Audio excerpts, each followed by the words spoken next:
ನಮಸ್ಕಾರ ಕರ್ನಾಟಕ ಮೂಡಲ್ ಕನ್ನಡತಿ ಯೂಟ್ಯೂಬ್ ಚಾನಲ್ಗೆ ಆತ್ಮೀಯವಾದಂತಹ ಸ್ವಾಗತ. ಇವತ್ತಿನ ವಿಡಿಯೋದಲ್ಲಿ ನಾನು ನಿಮಗೆ ಮೊಳಕೆ ಹುರುಳಿಕಾಳು ಸಾಂಬಾರು ಹೇಗೆ ಮಾಡೋದು ಅನ್ನೋದನ್ನು ತೋರಿಸ್ಕೊಡ್ತೀನಿ. ಬನ್ನಿ. ಇಲ್ಲಿ ಹುರುಳಿಕಾಳು ಚೆನ್ನಾಗಿ ಮೊಳಕೆನ ಕಟ್ಟಿ ಇಟ್ಕೊಂಡಿದ್ದೆ ನಾನು. ಈ ಸಾಂಬಾರನ್ನ ಮಾಡೋದಕ್ಕೆ ನಾನು 2 ಉದ್ದವಾಗಿರುವಂತಹ ಬದನೆಕಾಯಿ, ಹಾಗೆ 1 ಆಲೂಗೆಡ್ಡೆ, ಹಾಗೆಯೇ ಹಲಸಿನ ಹಣ್ಣಿನ ಬೀಜನ ತೊಗೊಂಡಿದ್ದೀನಿ. ಹಲಸಿನ ಹಣ್ಣಿನ ಬೀಜನ ಈ ಸಾಂಬಾರಿಗೆ ಹಾಕಿ ತುಂಬಾ ಚೆನ್ನಾಗಿ ಟೇಸ್ಟ್ ಕೊಡುತ್ತೆ. ಆಲೂಗೆಡ್ಡೆ ಸಿಪ್ಪೆನೆಲ್ಲ ತೆಗೆದು ಚಿಕ್ಕದಾಗಿ ಆಲೂಗೆಡ್ಡೆ ಮತ್ತು ಬದನೆಕಾಯಿನ ಕಟ್ ಮಾಡಿ ನೀರೊಳಗಡೆ ಹಾಕ್ಕೊಳ್ಳೋಣ. ಯಾಕೆ ಅಂತಂದರೆ ಅದು ಕಪ್ಪಾಗಿಬಿಡುತ್ತೆ ಬಾಕಿ ಎಲ್ಲ ರೆಡಿ ಮಾಡ್ಕೊಳ್ಳೋ ಅಷ್ಟೊತ್ತಿಗೆ.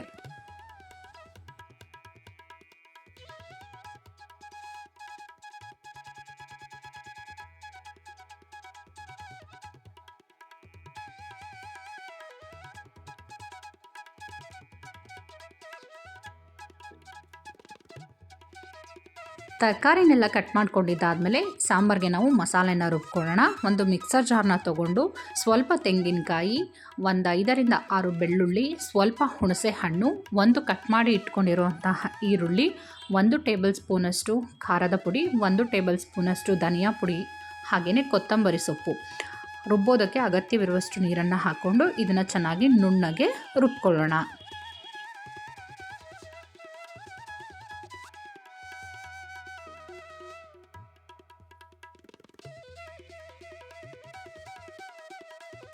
ಮಸಾಲೆನ ರುಬ್ಕೊಂಡಿದ್ದಾದಮೇಲೆ ಒಲೆಯನ್ನು ಹಚ್ಚಿ ಒಂದು ಕುಕ್ಕರನ್ನು ಇಟ್ಟು 2ರಿಂದ 3 ಟೇಬಲ್ ಸ್ಪೂನಷ್ಟು ಎಣ್ಣೆ, 1 ಟೇಬಲ್ ಸ್ಪೂನಷ್ಟು ಸಾಸಿವೆ, 1 ಟೇಬಲ್ ಸ್ಪೂನಷ್ಟು ಜೀರಿಗೆ, ಚಿಕ್ಕದಾಗಿ ಕಟ್ ಮಾಡಿಟ್ಕೊಂಡಿದ್ದಂತಹ 1 ಈರುಳ್ಳಿ, ಹಾಗೆಯೇ 1 ಒಣಮೆಣಸಿನಕಾಯಿ, ಸ್ವಲ್ಪ ಕರಿಬೇವಿನ ಸೊಪ್ಪನ್ನು ಹಾಕಿ ಈರುಳ್ಳಿ ಎಲ್ಲನೂ ಚೆನ್ನಾಗಿ ಫ್ರೈ ಮಾಡ್ಕೊಳ್ಳೋಣ.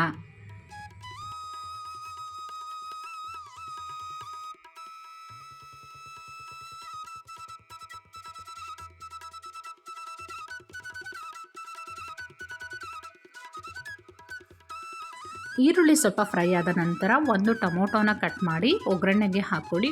ಟೊಮೊಟೊನೂ ಕೂಡ ಸ್ವಲ್ಪ ಸಾಫ್ಟ್ ಆಗೋವರೆಗೆ ಹುರ್ಕೊಳ್ಳೋಣ.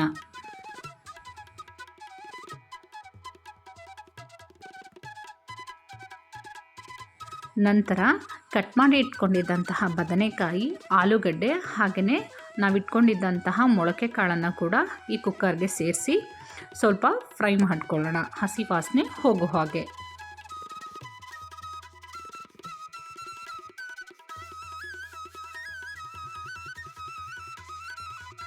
ನಂತರ ಇದಕ್ಕೆ ಆಗಲೇ ರುಬ್ಬಿಟ್ಕೊಂಡಿದ್ದಂತಹ ಮಸಾಲನೆಲ್ಲ ಸೇರಿಸ್ಕೊಳ್ತಾ ಇದ್ದೀನಿ. ಹಾಗೆಯೇ ಅದೇ ಮಿಕ್ಸರ್ ಜಾರ್ಗೆ ಸ್ವಲ್ಪ ನೀರನ್ನು ಹಾಕ್ಕೊಂಡು ಆ ನೀರನ್ನು ಕೂಡ ಇದಕ್ಕೆ ಸೇರಿಸ್ಕೊಳ್ತಾ ಇದ್ದೀನಿ. ಆಮೇಲೆ ನಿಮ್ಗೆ ಎಷ್ಟು ಬೇಕೋ ಅಷ್ಟು ಹದಕ್ಕೆ ನೀರನ್ನು ಅಗತ್ಯವಿರುವಷ್ಟು ಹಾಕ್ಕೊಳ್ಳಿ. ಗಟ್ಟಿ ಬೇಕು ಅಂತಂದರೆ ಸ್ವಲ್ಪ ನೀರನ್ನು ಹಾಕ್ಕೊಳ್ಳಿ, ಇಲ್ಲ ಸ್ವಲ್ಪ ತೆಳುವಾಗಿ ಬೇಕು ಅನ್ನೋ ಹಾಗಿದ್ರೆ ಸ್ವಲ್ಪ ಜಾಸ್ತಿ ನೀರನ್ನು ನೋಡಿ ಅಗತ್ಯಕ್ಕೆ ಅನುಗುಣವಾಗಿ ನೀರನ್ನು ಸೇರಿಸ್ಕೊಂಡ್ರೆ ಆಯಿತು. ಹಾಗೆಯೇ ಹಲಸಿನ ಹಣ್ಣಿನ ಬೀಜನ ತೊಗೊಂಡಿದ್ನಲ್ಲ ಅದನ್ನು ಕೂಡ ನಾನಿಲ್ಲಿ ಇದಕ್ಕೆ ಸೇರಿಸಿ ನೀರನ್ನು ಸರಿಯಾಗಿ ನನಗೆ ಯಾವ ಪ್ರಮಾಣಕ್ಕೆ ಬೇಕೋ ಆ ಪ್ರಮಾಣಕ್ಕೆ ಹಾಕ್ಕೊಂಡಿದ್ದಾದಮೇಲೆ ರುಚಿಗೆ ತಕ್ಕಷ್ಟು ಉಪ್ಪು, ಸ್ವಲ್ಪ ಅರಿಶಿನ ಪುಡಿಯನ್ನು ಹಾಕಿ ಕುಕ್ಕರ್ ಲಿಡ್ಡನ್ನು ಕ್ಲೋಸ್ ಮಾಡಿ 3 ವಿಷಲ್ ಹಾಕಿಸ್ಕೊಂಡ್ರೆ ಸಾಕು.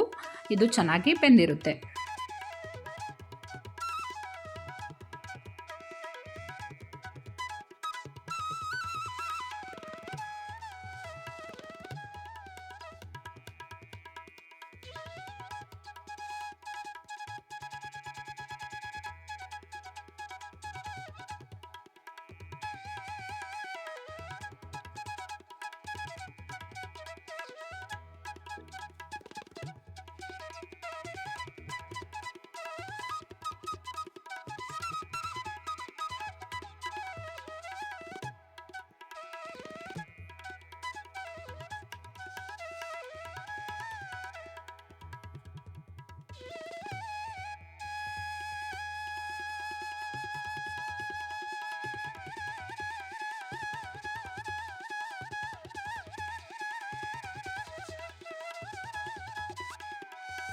ಇಷ್ಟೇನೆ ಬಹಳ ಸುಲಭವಾಗಿ ಮತ್ತು ಬೇಗ ಕಡಿಮೆ ಸಾಮಗ್ರಿಗಳಿಂದ ಮಾಡ್ಕೊಬೋದು.